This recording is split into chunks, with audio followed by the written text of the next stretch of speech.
Ata 11 hanggang 15. Nang makilala ni Gaston ang matandang nakatayo sa likuran, nagbago ang ekspresyon ng mukha nito. Ang matanda ay ang pinuno ng Thousand Miles Conglomerate. At ang alpha ng underground world, si Lord Lex Gunther. Wala siyang lakas ng loob na sumbatan si Lord Lex. Kung tutuusin, pinahahalagahan pa rin niya ang kanyang buhay. Sandali na natigilan si Gaston, habang iniisip niya, agad siyang ngumiti at humingi ng tawad. Lord Lex, I'm so sorry, I didn't know it was you. Please be the bigger man that I know you to be. Patawarin mo sana ako sa sinabi ko. Alam kong isa kang malaking pusong tao. Oh, ako si Gaston, nagpadala ka ng isang tao para tawagan ako. Ang layunin ba ng pulong na ito ay magtalaga ng mga karagdagang gawain sa akin? Siguro para i-promote ako na maging manager. Ipinapangako ko na gaganap ako sa abot ng aking kakayahan. Bahagyang lumungkot ang mukha ni Lord Lex. Madilim at malamig ang kanyang mga mata. Sabi niya sa monotone na boses, let's talk about it in the meeting room. Nang makita ni Gaston na hindi siya binatukan ni Lord Lex, nakaramdam siya ng matinding kagalakan. Hindi maitago ni Lord Lex ang galit. Naiinis siya at makikita ng lahat sa mukha niya. Nahulaan ni Gaston na may kinalaman nito kay Alex na nakatayo sa tabi ni Lord Lex. Naisip ni Gaston sa kanyang sarili, tapos na ang handgal na ito. Kinausap ni Lord Lex ang isa sa mga tauhan na nakatayo sa pintuan, ipakita sa kanya sa meeting room. Nagulat ang lalaki ngunit tumango pa rin siya bilang pagsang-ayon. Dahan-daang lumingon ang tingin ni Lord Lex kay Alex at tinawag niya, Master. Hindi malakas ang boses ngunit ang taong namumuno sa pinto ay bihasa sa martial arts at may magandang pandinig at paningin. Nang marinig niya kung paano kakausapin ni Lord Lex si Alex, ang kanyang katawan ay nagyelo saglit. Napaisip ang mga security personnel, Guru, kailan pa nagkaroon ng master ang makapangyarihang Lord Lex? Ang isang tao na nag-uutos ng gayong paggalang mula kay Lord Lex ay dapat nakatangi-tangi. Sa pagkakaalala niya ay inutusan niya ang binata na lumuhad at humingi ng tawad, natakot siya para sa kanyang buhay. Tapos na ang lahat. Ang petsa ngayon ay mamarkahan bilang anibersaryo ng kanyang kamatayan. Ganoon din ang masasabi sa paglalakad ni Gaston sa tabi niya. Ang nakakatawa ay, walang ideya si Gaston kung ano ang nangyari at tuwang-tuwa pa rin siyang nagtatanong sa kanya, Hoy, ano ang pangalan mo? Ang pangalan ko ay Gaston Gates. Ang may-ari ng Rainbow City ay ang aking tiyuhin.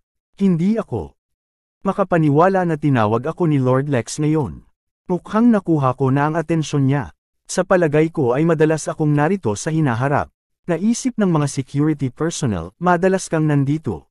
Mayroon pa ring tandang pananong kung aalis ka sa lugar na ito ng buhay. Patuloy ni Gaston, kilala mo ba kung sino ang tanggang nakatayo sa pintuan? Anak siya ni William Rockefeller, ang dating boss ng Rockefeller Group. Ang kanyang mga araw ng kaluwalhatian ay nasa nakaraan at siya ay isang wimp na umaasa sa mga kababaihan ngayon. Isang taon na siyang kasal, ngunit ang kanyang asawa ay dalaga pa rin. Sa katunayan, malapit na siyang kunin sa kanya. Hindi ba ito isang nakakatawang kwento? Nanatiling tahimik ang mga security personnel. Humihingi lang ng mahina si Gaston at hindi na nagsalita pa sa kanya. He cussed in his mind, bloody fool, this guy is just another idiot. Sa suporta ng aking tiyuhin, malapit na akong mapabilang sa nakatataas na pamamahala ng Thousand Miles Conglomerate, at pagdating ng panahong iyon, ang kailangan lang ay isang titig mula sa akin at madudurog. Maya-maya, nakarating na sila sa meeting room. May isang tao na nakaluhod na doon habang naglalakad sila. Natatawang sinabi ni Gaston, sino itong lalaking nakaluhod dito? Tinawag ba ako ni Lord Lex na sipain ang kanyang, hindi? Na natapos ni Gaston ang kanyang pangungusap bago lumingon ang taong nakaluhod sa lupa. Tiyuhin, ikaw, bakit ka nakaluhod? Ang taong lumuhad ay si John Gates, ang may-ari ng Rainbow City. Siya ang pumirma sa deal kay Lady Dorothy, na kumakatawan sa Essex Constructions. Bastard ka! Si John Gates ay sumisigaw habang siya ay tumalon, lumakad sa buong silid at sinampal si Gaston nang napakalakas na ang ilong ni Gaston ay nagsimulang dumudugo. Galit na galit siyang makita si Gaston. Nang makita si Gaston, agad na nagalit si John Gates, tumalon, at sinampal siya ng napakalakas. Nagulat si Gaston at sinabi niya, "Tito, bakit mo ako sinaktan? Papatayin kita." Umungol si John habang sumusugod, sumusuntok at sumipa. Sa sandaling ito, sabay na pumasok sina Alex at Lord Lex. "Lumuhod," sabi ni John. "Lumuhod ka kaagad sa amo, lumuhod at humingi ng tawad. Sampalan mo sarili mo habang ginagawa mo." Sinipa ni John Gates si Gaston na muntik na siyang maputol sa dalawa. Sinilip ni Gaston ang walang ekspresyon na mukha ni Alex. Natarante siya. Tinuro niya si Alex at sumigaw, "Tito, nababaliw ka na ba? Napapalampas ko ang katotohanang sinaktan mo ako ng walang dahilan, ngunit bakit gusto mong humingi ako ng tawad sa asong ito? Alam mo ba kung sino siya? Isa lang siyang bakla, isang walang kwentang bagay.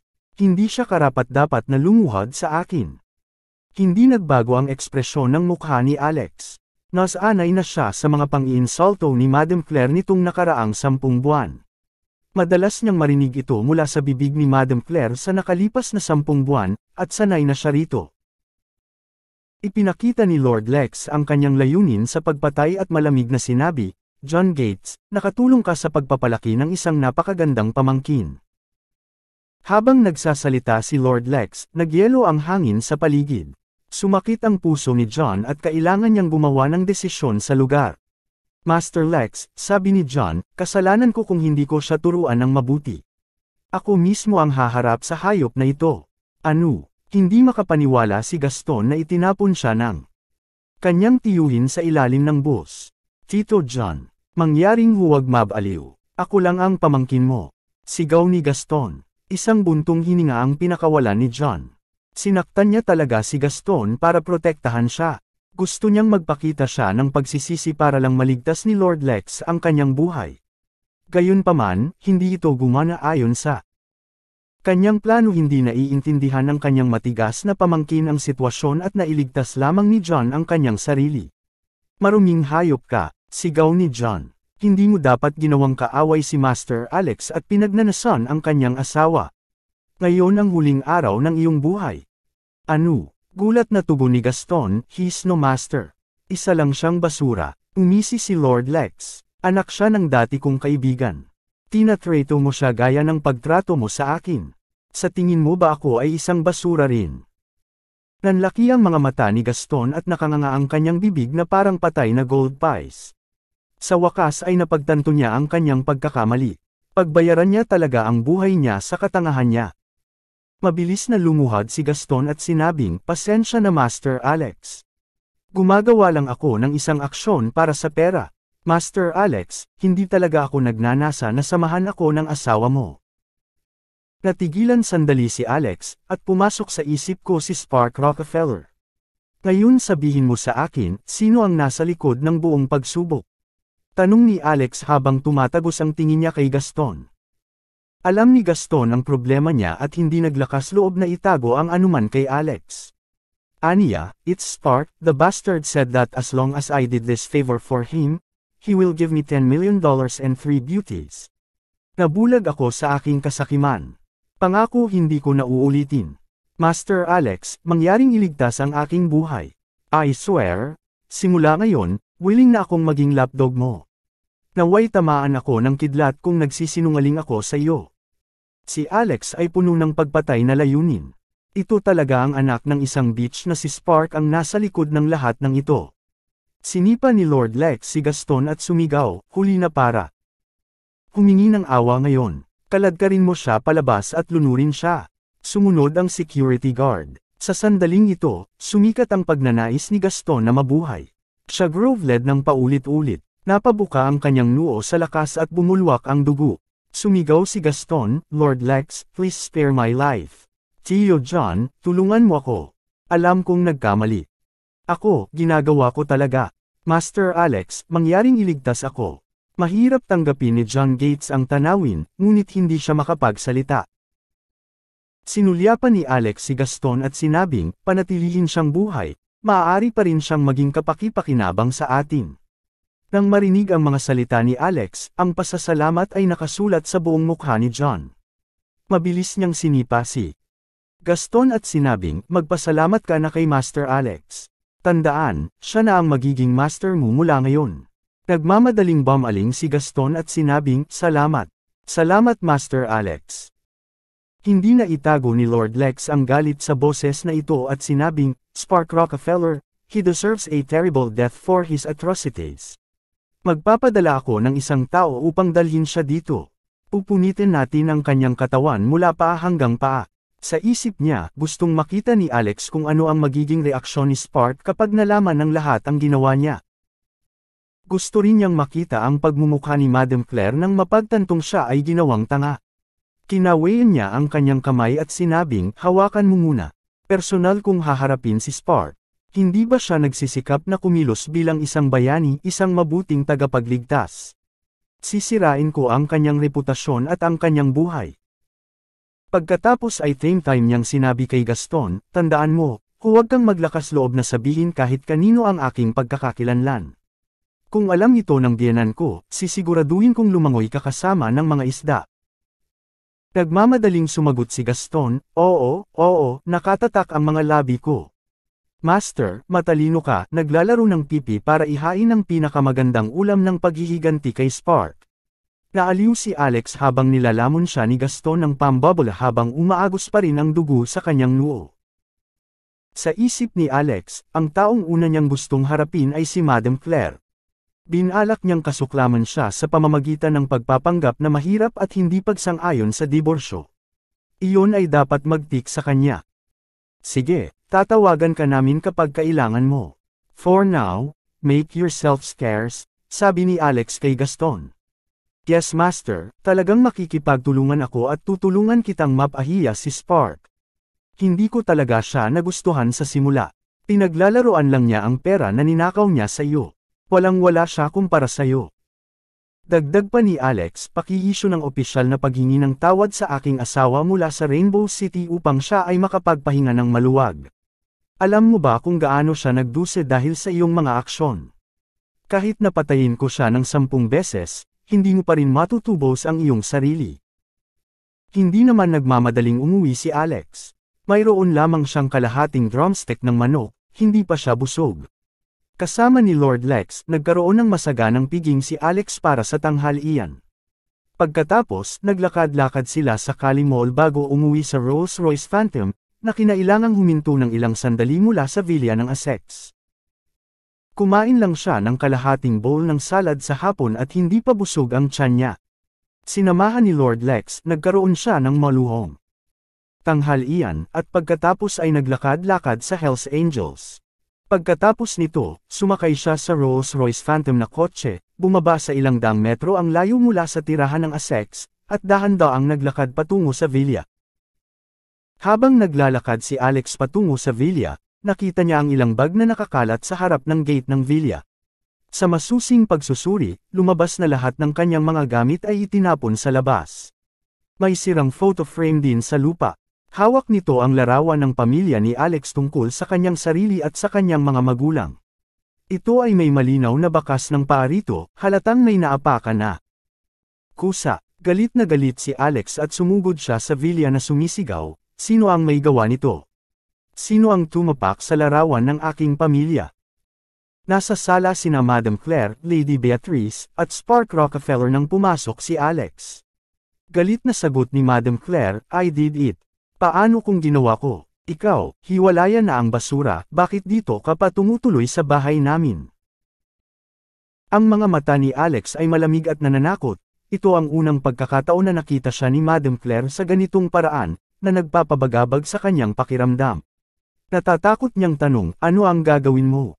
Nabaliw ka na ba? Papatayin mo ba ako?" Mabilis na hinawakan ni Lady Beatrice si Madam Claire at sinabing, "Natapakan ito ng aking ina nang hindi sinasadya."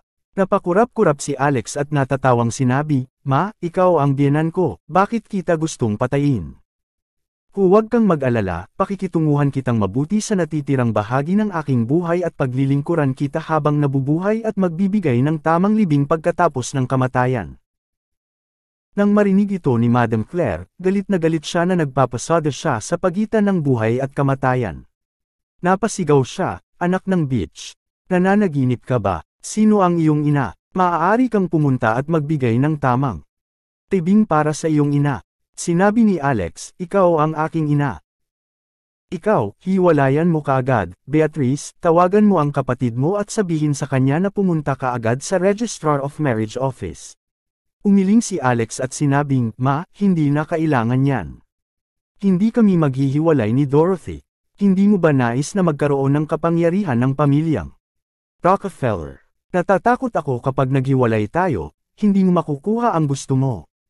Tumayo si Spark at sinabing, Alex, I really didn't expect that you really behave like a dog. Gusto mo pa ring ipagpatuloy ang paggatas ng iyong relasyon kay Dorothy para sa pera. Sayang lang ang pera para buhayin kayo ng nanay mo. Putulin na lang tayo. Kung ikaw at si Dorothy ay maghain ng diborsyo, bibigyan kita ng isa pang karagdagang $1,000,000. Personal kong titiyakin na makakakuha ka ng trabaho sa paglilinis sa Rockefeller Group. Nabalitaan ko na naging magaling kang yaya dito sa pamilyang Essex, sa palagay ko may talent ka sa paglilinis. Bago pa makasagot si Alex, tumakbo na si Lady Dorothy. Malakas at malinaw ang tunog ng kanyang pumps. Habang papasok si Lady Dorothy, masaya siyang sumigaw, Nay. Naresolbo na. Natarante si Madam Claire at nagtanong, ano ang nalutas na? Ang problema sa Thousand Miles Conglomerate. Sagot ni Lady Dorothy. Si John Gates, ang taong namamahala sa Rainbow City ay personal na tumawag sa akin at sinabing alam niya ang masasamang gawa ni Gaston at binigyan na siya ng matinding parusa. Siniguro niya na wala nang manghaharas sa amin ng kahit sino sa grupo nila. Napakagaan ng loob ko. Habang nagsasalita siya, tumulo ang mga luha niya. Ang Diyos lang ang nakakaalam kung ano ang pinagdaanan niya nitong nakaraang 2 araw. Masyadong labis ang pressure sa kanya ng Thousand Miles Conglomerate. Ang insidente sa Thousand Miles Conglomerate ay hindi lamang ang nagbibigay ng pressure sa kanya, ngunit nang malaman ito ng kanyang sariling pamilya, hindi nila siya tinulungan. Sa halip, sinabihan nila siyang matulog kay Gaston bilang paghingi ng tawad. Bukod pa rito, nagkaroon din ng pressure mula kay Spark at sa kanyang pagkabigo kay Alex. Siya ay nasa pinakadulo ng pagkasira. Nadurog ang puso ni Alex nang makita niya si Dorothy sa ganitong kalagayan. Naglakad siya patungo kay Dorothy at sinabi ng malakas at same time, Darling Dorothy, gaya ng sinabi ko sa iyo, magiging okay ang lahat, paprotektahan kita. Kung sino man ang maglakas loob na mangbuli sa iyo ay kailangang tumapak sa patay kong katawan. Sa sandaling ito, nakatitig sa kanya si Spark. Tumingin sa kanya si Lady Dorothy na may luhang mga mata, at sinabing, talaga bang tinulungan mo akong lutisin ito? Pumasok na ang kaibigan ng tatay mo. Siyempre, sagot ni Alex. Salamat, sabi ni Dorothy, natutuwa na sa wakas ay natapos na ang sitwasyon. Kalokohan. Mag-asawa tayo, paprotektahan kita habang buhay. Sabi ni Alex habang inabot niya ang mukha ni Dorothy, gustong panasan ang mga luha nito. Biglang tinulak ni Madam Claire na nakatayo sa tabi nila si Alex. Hindi na paghandaan ni Alex ang kanyang biglaang pagkilos at bumagsak sa lupa. Tumama ang mga braso niya sa gilid at sulok ng coffee table, nasugatan siya at nasaktan. Ma, nababaliw ka na ba? Sabi ni Lady Dorothy habang mabilis na tinulungang tumayo si Alex. Alex, okay ka lang? Sumugod si Madam Claire at hinayla si Dorothy at sinabing, sino ang baliw? Sa tingin mo ba siya ang tumulong sa iyo? Anong mga kakayahan ang mayroon siya? Nalutas ang lahat ng ito dahil sa Spark. Si Spark ay nasa estado pa rin ng pagkalito mula sa balita. Iniisip niya, ano sa mundo ang ginagawa ni Gaston? Kinuha niya ang pera ko pero hindi niya magawang alisin ang bahagi niya sa deal. Nang marinig niya ang sinabi ni Madam Claire ay agad siyang tumawa at sinabing, yes, I called my dad to meet John Gates. Alex, itigil ang pagpapanggap na kaya mo ang anumang bagay. Nakalimutan mo na ba na ang tatay mo ay nahatulan ng katiwalian? Anong klaseng tao pa ba ang kaibigan niya? Huwag kang maniwala sa kanya Dorothy, nagsinungaling pa siya tungkol sa pagbili ng $4 milyong na halaga ng alahas, ngunit ito pala ay gawa sa salamin. Napuno ng hinala ang puso ni Lady Dorothy nang marinig niya ang sinabi ni Spark. Nagtiwala si Lady Dorothy kay Alex ngunit mahirap paniwalaan ang sinabi ni Alex. Higit sa lahat bumugol siya ng 10 buwan na wala sa sarili, at ang impresyong iyon ay nananatili sa kanyang isipan. Malamig na tinitigan ni Alex si Spark, muli sa mga kasinungalingan. Gusto kong makita kung kailan ka titigil sa pagsisinungaling. Sa tingin mo ba ay walang kapintasan ang iyong mga kasinungalingan? Gagamitin mo ba ang Thousand Miles Conglomerate para pilitin akong hiwalayan si Dorothy? Anong klaseng biro yan? John Gates ng Thousand Miles Conglomerate, tama ba? Nakaluhod siya sa harap ko ngayon lang, humihingi ng awa. Napangisi ang lahat. Maging si Lady Dorothy ay nadismaya kay Alex, sa pag-aakalang nagsisinungaling siya. Tumawa ng malakas si Spark. Alex, I didn't expect that you are really so delusional and had such hallucinations in your mind. Si John Gates ng Thousand Miles Conglomerate ay lumuhad sa harap mo. Bakit hindi mo sabihin na si Lord Lex ang nagtatrabaho para sa iyo? Umisi si Alex. Si Lord Lex Gunther ay gumagana para sa akin. Gayunpaman, hindi pa oras upang palabasin ang pusa sa bag. Tumingin siya kay Lady Dorothy at sinabing, Dorothy, lahat ng bagay ay dulot niya. Siya ang nagbigay kay Gaston ng 50 milyong dolyar at nangako sa kanya ng 3 dilag. Sinusubukan niyang lumikha ng isang sitwasyon na pipilitin kang maging asawa niya. Tama ba ako, Spark? Nang marinig ito ni Spark, bakas sa mga mata niya ang gulat. Inilantad lang ni Alex ang katotohanan sa harap ng lahat. Ngunit sa sandaling ito, kumuha ng walis si Madame Claire, hinampas sa ulo si Alex, at sinabing, kalokohan. Ikaw lang, isang bastard na gumagawa ng mga fairy tales sa isip mo. Itigil ang pagbubuga ng kalokohan. 50 milyong dolyar at 3 babae. Baliw ka ba? Sa sobrang dami ng pera, makukuha niya ang kahit sinong babae na gusto niya. Bakit niya gagawin yun para lang sa pagkakataong makasama ang Dorothy ko? Hinawakan ni Alex ang walis at sumagot dahil isa siyang pervert na gustong pakasalan ang kanyang hipag.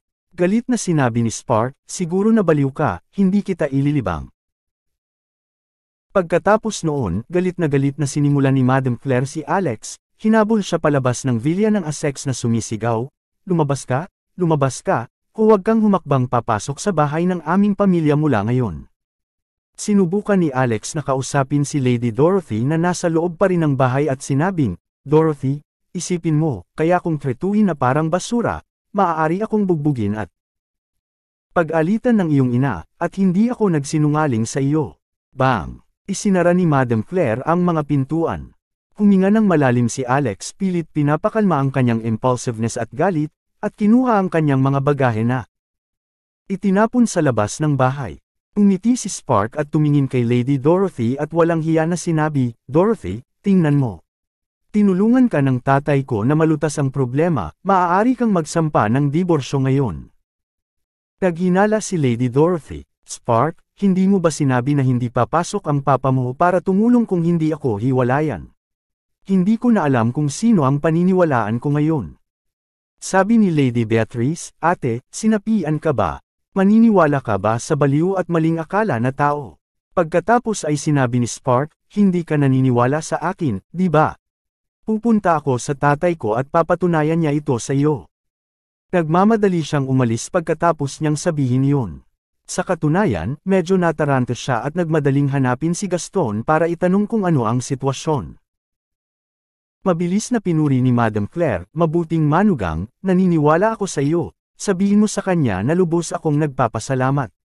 Tumango si Spark, binuksan ang pinto, at umalis. Nakita ni Alex si Spark na sumakay sa kanyang Lamborghini na may mainit na palm ni na Madame Claire at Lady Beatrice. Iyu, pwede bang bilisan mo? Tinisin mo ang mga gamit mo at umalis ka na dito. Sabi ni Madame Claire habang piluluwa ang paanan ni Alex nang bumalik sa loob. Kakatapos lang mag-impake ni Alex, kinuha lang niya ang mga bagay na importante sa kanya. Itinapon niya ang iba niyang gamit at nagplanong bumili ng bago. Pagkatapos ng lahat, mayroon na siyang walang limitasyong halaga ng pera. Nang siya ay aalis na, si Lady Dorothy ay sumugod. Alex, huwag kang umalis. Sabi ni Dorothy. Tumigil si Alex at lumingon. Nadismaya siya dahil may pagdududa pa rin si Dorothy sa sinabi nito. Mapait na ngiti ang sinabi ni Alex, natapon na lahat ng gamit ko, sa gate ba ako matutulog kung hindi ako aalis? Sagot ni Dorothy, kung totoo ang sinabi mo sa akin, hindi mo kailangang makonsensya. Kung wala kang kasalanan, bakit kailangan mong umalis? Desidido ang nanay ko na pasukin si Spark sa aming pamilya. Kung siya ang taong nasa likod ng lahat ng ito, bakit hindi mo ako manatili at protektahan? Paano kung droga ako ng nanay ko bago tawagan si Spark? Habang nagmumuni-muni si Alex, baka talagang mahuli ito ng matandang bruhang iyon para lang sa pera. Tumingin kay Madam Claire, na matamang nakatingin sa kanya na parang tigre, tumango siya at sinabing, "Tama ka. Hindi ako dapat umalis, asawa mo pa rin ako, at ako ang magiging asawa mo magpakailanman." Galit na sumugod si Madam Claire na may dalang walis. Tumayo si Lady Dorothy sa harap ni Alex at sinabing, "Nay, kung gusto mo siyang paalisin, sasama ako sa kanya. Baka paglaki ng mga anak natin, babalik ako para makita ka." Nang marinig ito ni Madam Claire, napatulala siya at galit na bumalik sa kwarto. Sa kaibuturan niya, alam niyang kaya talaga ni Lady Dorothy, tulad ng 10 buwan na nakalipas, saksakin ang sarili sa dibdib para kay Alex. Sinabi muli ni Lady Dorothy kay Alex, "Patunayan mo sa akin." Sumagot si Alex, "Ano ang gusto mong patunayan ko?" Sabi ni Lady Dorothy, "Patunayan mo na kaya mo akong protektahan sa hinaharap. Kung hindi, itataboy ka pa rin ng nanay ko. Magiging babae pa rin ako ni Spark." Kumpiyansa nang umiti si Alex at sinabing, "Don't worry, I will prove it to you." Naaalala ko na 2 araw mula ngayon ay ang pagdiriwang ng anibersaryo ng Essex Constructions. Ang nakababatang henerasyon ng pamilyang Essex ay makikipagkompetensya sa kanilang taunang pagganap. "May regalo ako sa iyo noon pa." "Anong regalo?" Curious na tanong ni Dorothy. "Mas gugustuhin kung hindi sabihin ngunit patunayan sa iyo sa aking mga aksyon," sagot ni Alex. Naghinala si Lady Dorothy, ngunit tila hindi siya nagsisinungaling. Then she asked, "Nasaan ang wedding ring? Hindi mo ba binili ulit?" Mabilis na kinuha ni Alex ang singsing sa kanyang bulsa. "Tulungan mo akong magsuot," utos ni Dorothy. Tuwang-tuwa si Alex at nanginginig sa tuwa habang hawak niya ang malambot niyang malasutla na mga kamay at marahang. Isinusuot ang singsing sa kanyang daliri. Alam ni Lady Dorothy na iyon talaga ang kanyang singsing sa kasal. Naluluha ang mga mata niya habang sinasabi, "Alex, sana hindi ka nagsisinungaling sa akin. Ito ang pangalawang beses na hiniling kong isuot mo ang singsing at ito na ang huling pagkakataon.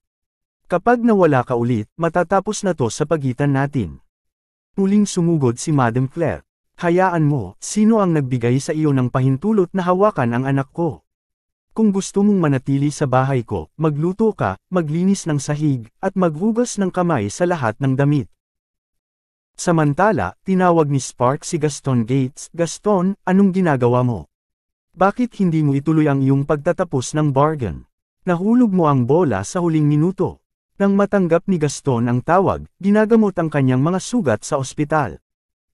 Nakabuka ang kanyang noo at namamaga ang kanyang mukha. Kulay asul at lila ang kanyang buong katawan na may mga pasa. Sa bawat pagkakataon ng sakit na nararamdaman niya, patuloy niyang minumura si Spark sa kanyang isipan. Kung hindi dahil sa pagtulong sa mapanlinlang na bastos na iyon, hindi siya mapupunta sa kanyang kalagayan ngayon. Bahagya lang niyang naiwasan na malunod. Nang marinig niya ang pagtatanong sa kanya ni Spark, hindi niya maiwasang magmura. Gayunpaman, naalala niya ang mga tagubili ni Alex at sinabi niya kay Spark, "Huwag mo akong tanungin tungkol dito, wala akong sagot para sa iyo. Pupunta ako sa ibang bansa. Kaya mo nang mag-isa ang sitwasyon." Click. Binaba ni Gaston ang Spark at pinatay ang kanyang telepono at hindi na muling makontak.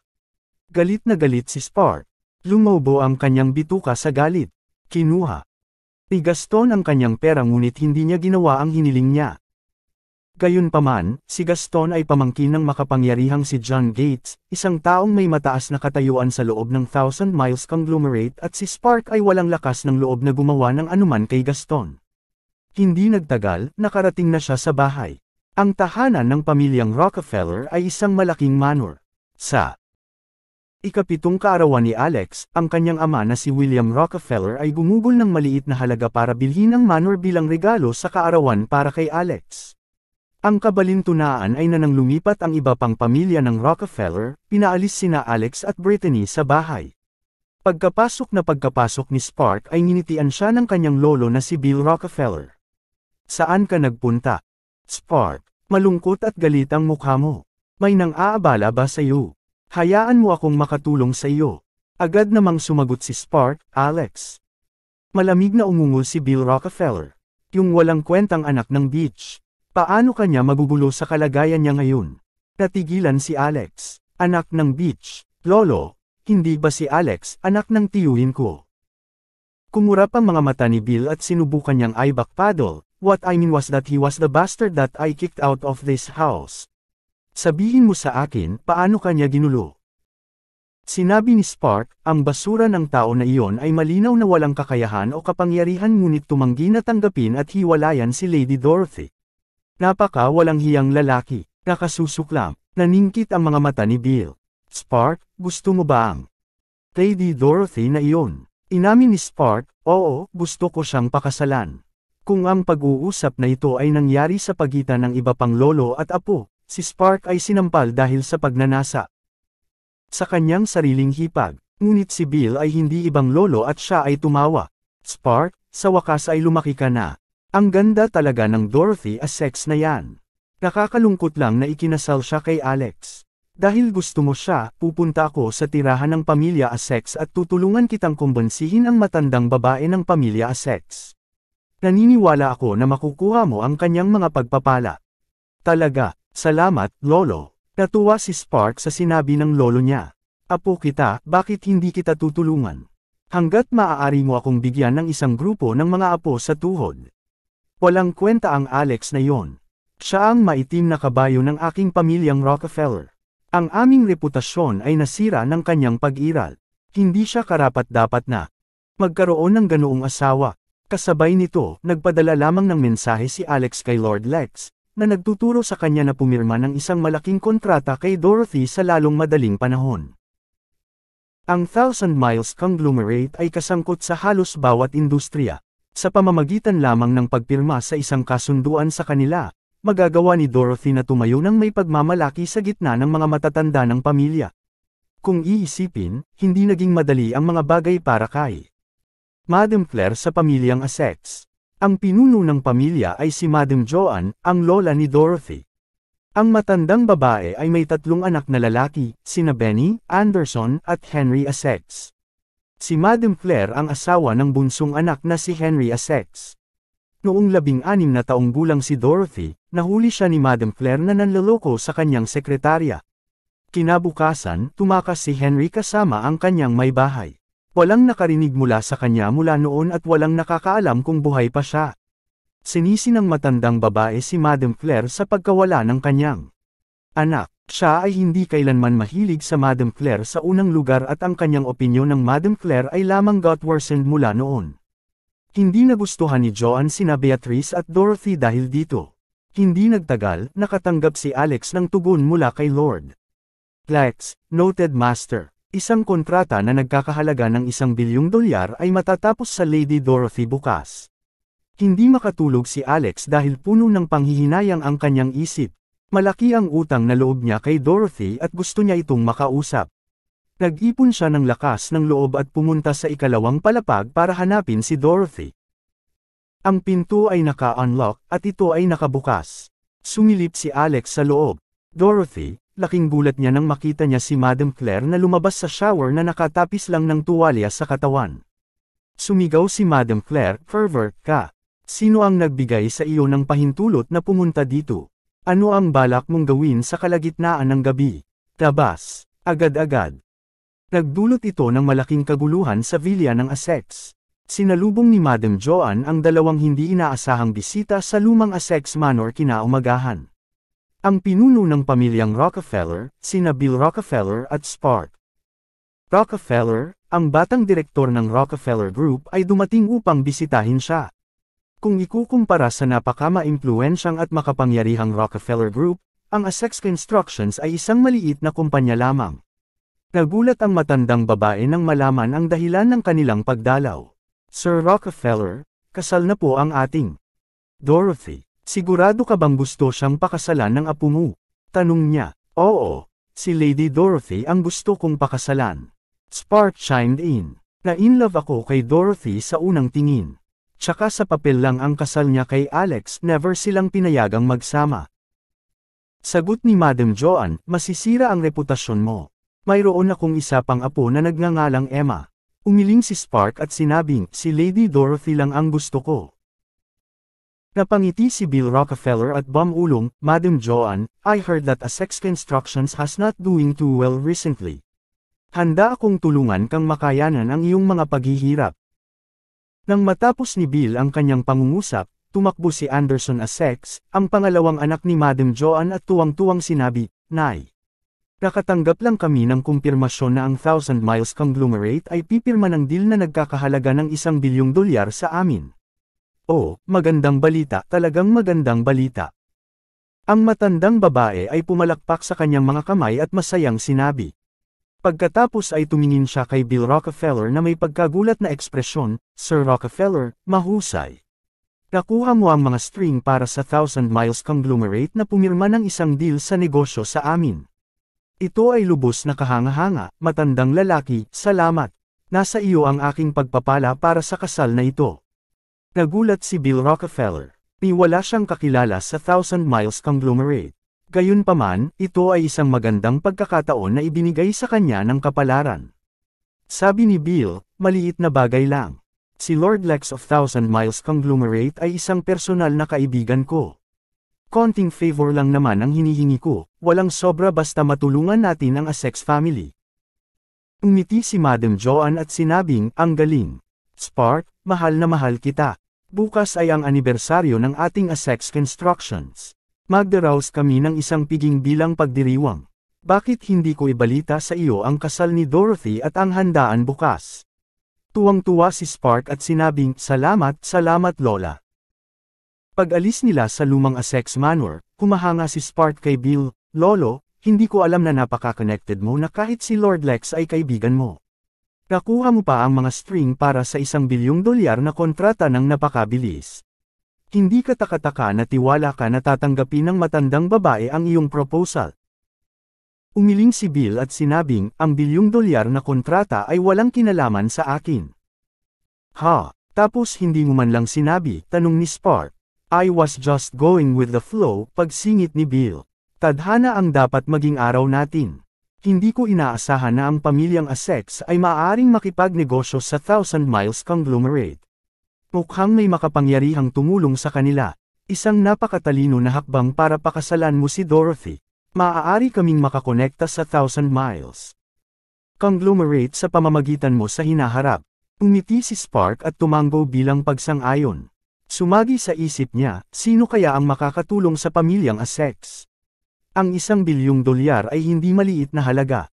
Baka si Alex. Mabilis niyang inalis ang posibilidad. Sa isip niya, isa lamang walang kwentang tao si Alex, walang paraan na mabunot niya ito. Kung tutuusin, kahit na sino. Man yun, ang kasal niya kay Dorothy ay matatapos na kinabukasan. Sa kabilang villa ng Essex, nakatanggap si Lady Dorothy ng abiso na nag-alok ang Thousand Miles Conglomerate sa Essex Constructions ng $1 bilyong na deal at partikular na hiniling sa kanya na pangasiwaan ang mga negosasyon ng kontrata. Hindi siya makapaniwalang totoo ito. Pagkatapos ng maraming kumpirmasyon, sa wakas ay tinanggap niya ang mabuting balita na totoo. Alex, naisip niya, sinabi niya na bibigyan niya ako ng malaking surpresa. Ang $1 bilyon na kontratang ito kaya ang kanyang ginagawa. Mabilis na pumunta si Lady Dorothy sa conference room upang makipagkita sa mga kinatawan mula sa Thousand Miles Conglomerate. Para bang isang himala ang nangyari, ang mga negosasyon ay naging pabor sa kanya. Para bang ang kontrata ay isang deal na nahulog mula sa langit. Makakakuha ang Essex Constructions ng hindi bababa sa 20% mas malaking margin ng kita kaysa karaniwan, at ang deal ay magkakaroon ng kabuoang hindi bababa sa 300 milyon sa kita para sa Essex Constructions. Dahil nagawang lagdaan ni Lady Dorothy ang kontrata bago ang piging ng anibersaryo, walang duda na siya ang magiging top performer at makakatanggap ng malaking performance bonus. Ang mga kinatawan mula sa Thousand Miles Conglomerate ay nakipagkamay kay Lady Dorothy, at sinabing, salamat, Ms. Essex. Nakatakda na ang kontrata, babawiin ko at dadaan sa kinakailangang proseso. Ito ay pipirmahan at tatatakan at ibabalik sa iyo ng pinakahuling bukas. Matapos magpaalam sa mga kinatawan ng Thousand Miles Conglomerate, naramdaman ni Lady Dorothy na para siyang nasa panaginip. Agad niyang tinawagan si Alex. Alex, what's that you're doing? Ang $1 billion na kontrata ba mula sa Thousand Miles Conglomerate ang sorpresa na gusto mong ibigay sa akin? Umisi si Alex at sinabing, natapos na ba ang negosasyon? Iyan ay mahusay. Napakalaki ng utang ko sa iyo sa nakalipas na 10 buwan. Gagawin ko ang lahat para makabawi sa iyo. Magkakaroon ka ng buong suporta mula ngayon. Nang marinig ang mga salita ni Alex, nalungkot si Lady Dorothy at umiyak. Alex, hindi ako humihingi ng marami. Hanggat nananatili kang positibo sa buhay at may lakas ng loob na mabuhay, mananatili ako sa tabi mo mayaman man tayo o mahirap. Pangako ko sayo, saad ni Alex. Samantala, nakatanggap din ang pamilya Essex ng balita na matagumpay na napag-usapan ang $1 billion na kontrata. Tuwang-tuwa sila, lalo na nang malaman nila ang iba't ibang konsesyon na ginawa ng Thousand Miles Conglomerate. Ang matandang babae ng pamilya Essex ay naligo bago nagdasal sa Diyos. Ang Essex Constructions ay nagkakahalaga ng humigit kumulang 2 hanggang $300 milyong. Nad-double ng solong deal na ito ang kanilang net worth. Ang pamilyang Essex ay magpapalipat-lipat mula sa isang third-rate na pamilya ng negosyo patungo sa isang pangalawang-rate na pamilya ng negosyo, na nangangahulugan na ang pananaw para sa kinabukasan ng kanilang negosyo ay naging mas mahusay. Sa looban ng lumang Essex Manor, nagchichismisan ang isang pares ng mga batang miyembro ng Essex Family Juniors.